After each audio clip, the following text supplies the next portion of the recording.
welcome you to Ebba Biotech's webinar here. Today we're going to be focusing on EbbaBiolight, and to do that we are honoured to have with us Dr. Ramon Maset. He is a research fellow at the Centre for Urological Biology, Department of Renal Medicine at UCL. So without further ado, I would like to hand over the floor to Ramon. Thank you very much, Ramon. Thank you so much, Ben. Thank you for this opportunity, and EbbaBiolight as well for organizing these amazing seminars and to choosing me to be here today talking about my research. So first, I wanted to, I was checking if share or not. So first, I know my title was about polymicrobial biofilms in UTIs, but first I wanted to give a brief introduction about some research I've done in my previous steps during my PhD. So I wanted to give a bit of overview of my journey on biofilms in chronic infections and in the discovery of novel treatments. So for the first part of my talk, I will be talking about this project and involve all of these people highlighted here in the slide that contribute to this work. So I just wanted to mention, I think all of this audience is really aware about antimicrobial resistance. I don't need to make any speech about why it's super important. We do research in trying to develop novel therapies. I just wanted to highlight that in the past, I focused on antimicrobial peptides. These peptides are like molecules synthesized by the immune system of multicellular organisms, and normally they are characterized to have an amphipathic nature. So that means they have some hydrophobic amino acids and some cationic amino acids, and normally they have like these alpha sheets, so like different structures, and they are known to bind the membrane of bacteria and by electrostatic interactions, and normally by the cationic part, the hydrophobic part makes them insert into the lipidic bilayer, and that causes the bacteria to die because it affects the bacterial membrane. So during my PhD, I was really interested into this, but we know antimicrobial peptides have some limitations. For example, they are really expensive. They are really difficult to scale up in production in industry. Stability is a problem as well. They interact with a lot of other proteins, for example, in serum. And sometimes they are cytotoxic when we do screening like in vitro. So the idea was to use a polymer approach, polymer chemistry, to kind of mimic these cationic and hydrophobic parts. So we could make polymers that mimic exactly the same as AMPs, but these polymers, we can control them. So we could create blocks and we can control how cationic it is or how hydrophobic it is. And we use these molecules to assess if they could have antimicrobial and anti-biofilm properties, basically. So I'm just going to show here one example. One of the polymers that we create is called here GD50, which has like one cationic similar to arginine. That's why it's called guanidine. So we use, for example, this D35 assay where this molecule binds to the lipidic bilayer here, and when it binds, it's not fluorescent. However, if you put a molecule that affects the lipidic bilayer at membrane permeability, the dye gets released, and then you see a signal, an increase in fluorescence. So that's exactly what we saw when we used this polymer against Staphylococcus aureus pneumon. So here in control, we don't see any fluorescent, and then even at 0.25 MIC, half MIC or MIC, we see a completely depolarization of the membrane, meaning that these polymers are really acting into the lipidic bilayer. So that's exactly what we wanted because we're mimicking antimicrobial peptides. And then when we do some SEM or some microscopy, we could see how the bacteria was really affected. We could see like lysis, or we can see some blebbing as well in the TM and the SEM microscopy. So this was a really good candidate for our studies to see if this could have like any anti-biofilm properties. And based on this fact that we could depolarize the membrane even at lower MICs, we thought maybe these compounds we could synergize with other molecules. And then we started doing some assays trying to see if these compounds with antibiotics will work or not. So then we call these compounds, because they are synthetic non-engineering antimicrobial polymer peptides, we call it SNAPs. So we use these SNAPs in synergy with antibiotics to see if we could like do enhance anti-biofilm properties. So we have like one compound that was used for Staphylococcus aureus and another compound that was used for Pseudomonas, and then we synergize them with different antibiotics. So for that, normally synergies are studied with checkerboard assays, so it's really similar to an MIC. So you have one drug in one side, the other drug in the other axis, you combine them in different concentrations, and then you calculate something that's called FIC, fractional inhibitory concentration. And basically, if this value is lower than 0.5, it means you have synergy. So basically, with this equation, you can you are trying to reduce at least 4 times less the doses of each drug, but when they're using combination, they still have some killing. And we did this with a bunch of antibiotics, and we observe, and we did this as well in different media. So for example, in Staphylococcus aureus, we were focusing in chronic wound infections. So we use something called SWF, so it's synthetic wound fluid, and we do it as well in a standard media. And as you can see here, for some of the drugs, it was exactly the same, but for others, when we do the media for the infection, we could have an FIC lower than 0.5. So that was important. Recapitulating the media is important to see if these combinations, this synergetic combination will work or not. And so we analyze this data using like different mathematical models, but basically you can get like a 3D plot of the synergy profile between the two drugs. So it tells you more or less which concentrations you can use of each drug where you will have a synergy effect, and then you will have potentially more killing, even if you are using lower concentration than the MIC. So when we established this, we found some combinations, and we wanted to test this in a more realistic environment, a more biofilm type. So in Freya's lab, we use like a collagen, soft collagen model. So we have a collagen in a 24-well plate, and we grow bacteria on top of this collagen using this synthetic wound fluid. So this is just an SCM example of like a massive biofilm of Staphylococcus aureus USA 300 that we see. So in blue here, we have collagen that will be like the gund, artificial gund, and then on top we can see Staphylococcus aureus growing and forming these like thick biofilms here highlighted in gold or yellow. So the idea was, first, we wanted to see if these compounds and in combination we could prevent biofilm formation. So we inoculate, for example, these compounds to the synthetic gund, and then we add the bacteria for 24 hours to see if we could prevent biofilm formation. So as you can see here, for the compound, we could see for GD50 here in blue, we can see like 3-log drop. So that will be like biofilm eradication. For the single antibiotics, we don't see much effect except for silver sulfacetamide. That one, we see a massive reduction. However, when we put the drugs in combination with the polymer, we see a complete eradication. So that was really, really positive because we completely eradicate the bacteria there that we didn't saw just by the single drugs. Then we moved to study, like, can we disrupt biofilms when they are formed? This assay was just before, like, we had the treatment and then we had the bacteria. Now we wanted to form a mature biofilm for 24 hours and then put the treatment for another 24 hours and see if we could have any effect. So as I'm showing here, again, GD50 had effect. We can see like at least 3-log drop here in blue, but the other drugs didn't have really an effect. The only one that was really positive, like killing completely, eradicating the biofilm, was the silver compound.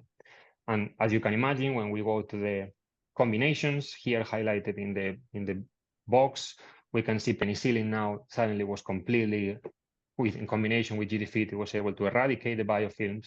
And with amoxicillin and ampicillin, we see a synergy effect as well. And in the case of the silver, as silver already eradicated, we didn't see any enhancement because we already eradicated.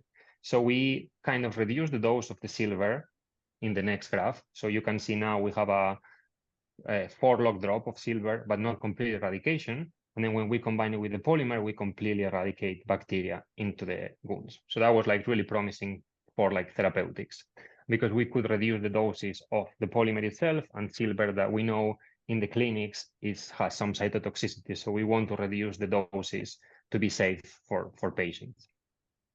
And these are just some examples of some images that we can see how these biofilms are really not there anymore. When we see when we put the treatments, we can see fewer cells and not clumping as much as like a typical biofilm structure.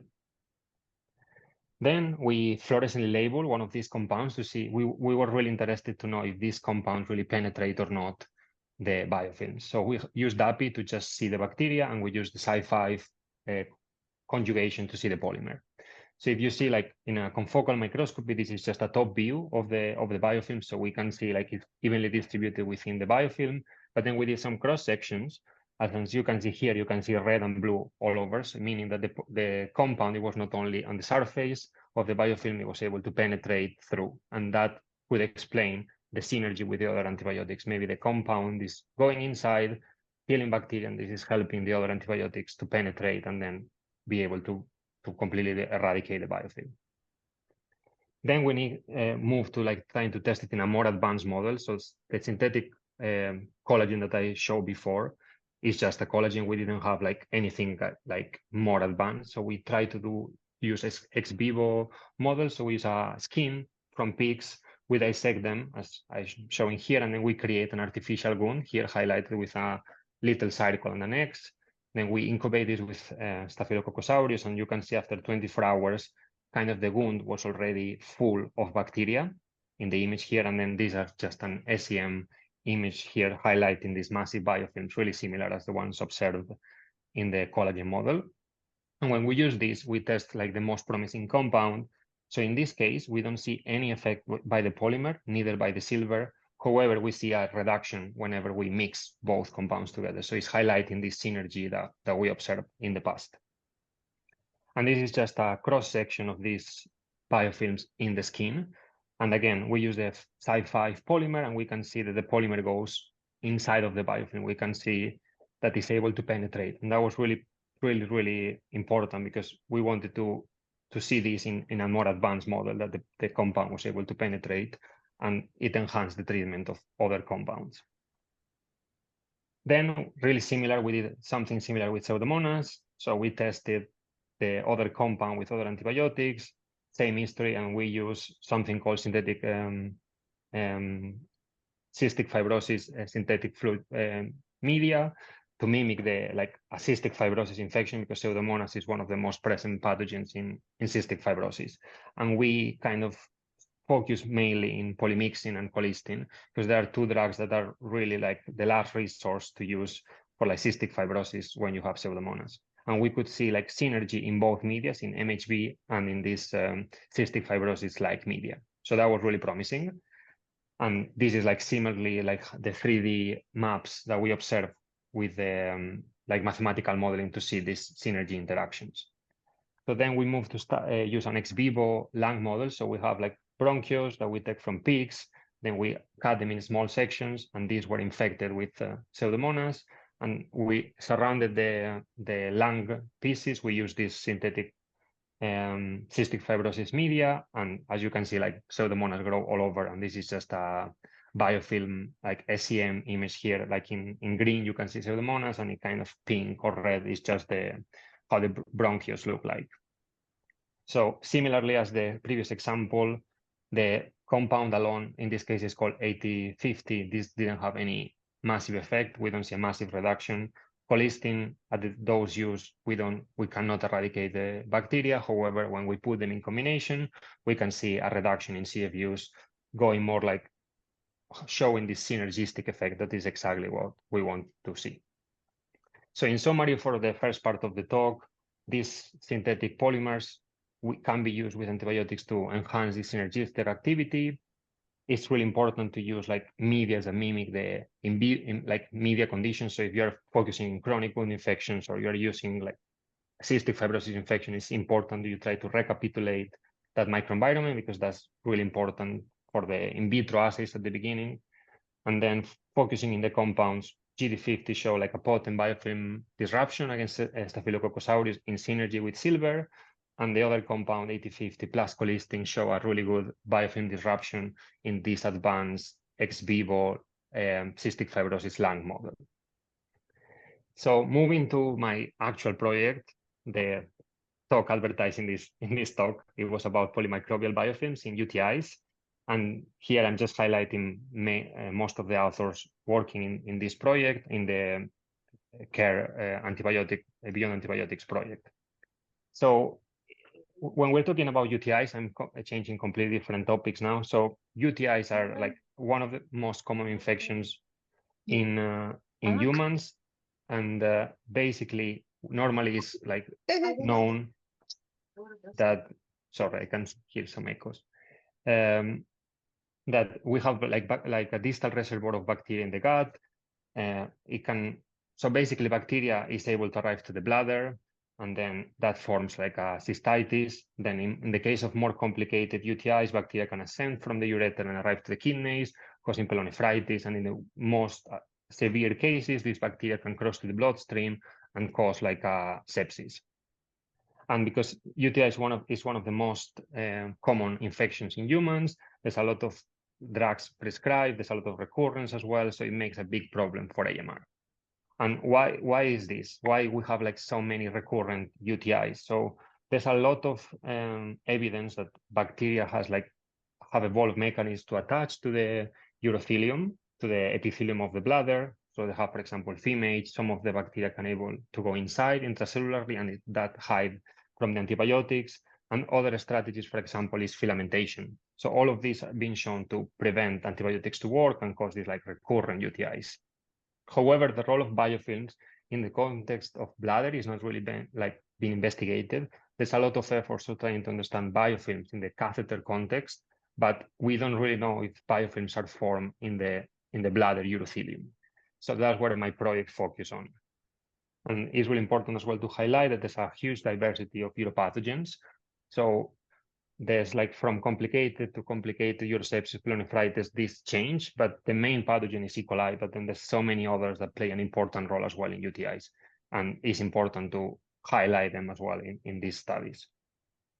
But how we study UTIs? So in vitro, normally UTIs have been studied employing like urine or artificial urine, or even like in the case of host pathogen interactions, some 2D cells have been used in vitro to try to recapitulate some of these aspects, but of course, they have some limitations. In vivo, there's a lot of like animal models, but the most widely used is mouse models. However, we know there's a key difference between the urothelium of a mouse and the urothelium of a human, especially in thickness. As well, the urination patterns are quite different. The urine concentration is different. The immune receptors are different. So there's a lot of things going on to make human and mouse model quite different. So in our lab, in the Ron's lab, we are focusing in an organoid platform to try to recapitulate this microenvironment, this bladder epithelium or urothelium, to recapitulate this, and then we could use that to study UTIs. So we do this using a transwell system, and we're able to recapitulate the urothelium of a human using human cells. So this is just an example here. So in the urothelium, we have 3 different types of cells. We have umbrella cells, intermediate cells, and basal cells. And here is just an example of our organoid model where we can recapitulate this. The 3D UHU model that we call is fully stratified, it's 100% resistant to human urine, and is a good platform to study UTIs. So here is just an example, for example, when we put E. coli in the bladder, so we can see some of this filamentation aspect that I mentioned before is key for the pathogen of this bacteria. And we can see like some cells here in the SEM image, how they exfoliate and how the bacteria is trying to go inside of the urothelium. And these are kind of key highlights of UPEC pathogenesis. And this is another example using a different bacteria when we did some SEM images. So you can see here the umbrella cells on the top in the uninfected control. And in this case, we could see like a massive biofilm covering almost the full urothelium. So this is supporting the hypothesis that biofilms might be really important in the case of the UTIs, even if they are more difficult to study, or like we don't have that much evidence that biofilms are formed in the bladder.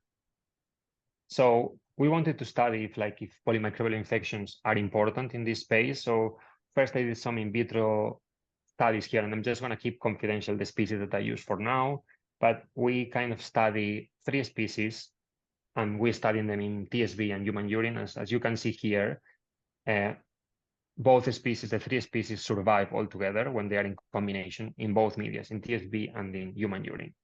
And then when we did some staining in vitro just to see like total crystal violet, we can see, especially the triple species, the biofilm was increased. There's more like biofilm formation. So we have like good suggestion that these triple species form more biofilm, and this might be important, especially when we're talking in the context of polymicrobial infections, if this will have an important role in UTIs.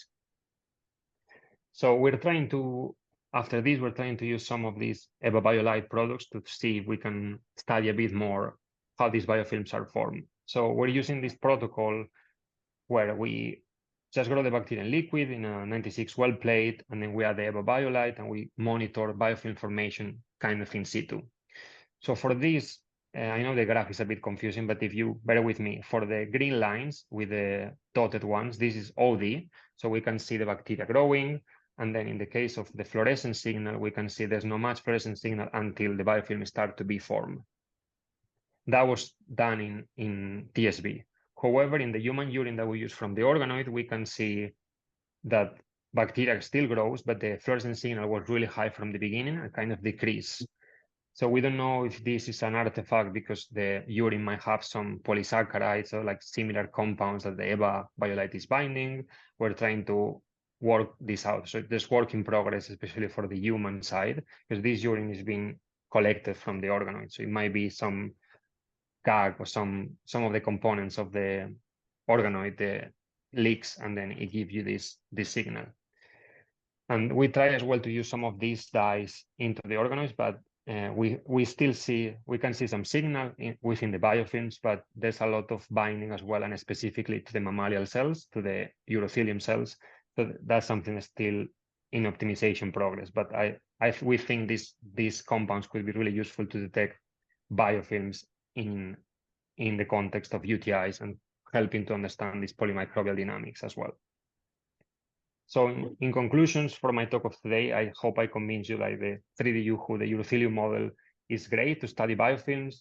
As well, polymicrobial community seems to be important, especially triggering more biofilm formation. And the next steps that we're doing at the moment is trying to characterize the host pathogen interaction. We're more interested what is the response of the host when you have a single, dual, or triple polymicrobial species. And we're adding novel treatments to see if we can target these biofilms of polymicrobial communities in the 3D UHU. And with that, I would like to thank all the people that was working in this project, especially Jennifer, Professor Jennifer Ron and Dario Carugo. And thank you for the audience for listening. Thank you very much indeed. I understand that a few of the people had to run. So just before they go, there you've got Ebba's details. You've got the website and you have the email address. So if you're interested in testing the product and testing EbbaBiolight at all, then please just get in touch. It's as easy as that. We've been working on some new formulations, so you can have DMSO, drop and shine, as well as solid options that weren't available before. They're available now, so if you want to find out more and try them out, then just get in touch. As we wrap up, it's just left for me to say thank you everyone for attending. If you would like to know more, if you would like to test the products, and again, remember, we've got some new formulations, DMSO, drop and shine, and solid options, please go ahead and get in touch. And then it also leaves me to thank you, Ramon, for taking your time, for delivering such a brilliant presentation. And any follow-up questions from anyone, please get in touch with us, or I guess get in touch directly with you, Ramon, to ask about the cool things that are coming. And we really look forward to that publication of yours. So thank you very much, everyone, and enjoy the rest of your day. Thank you.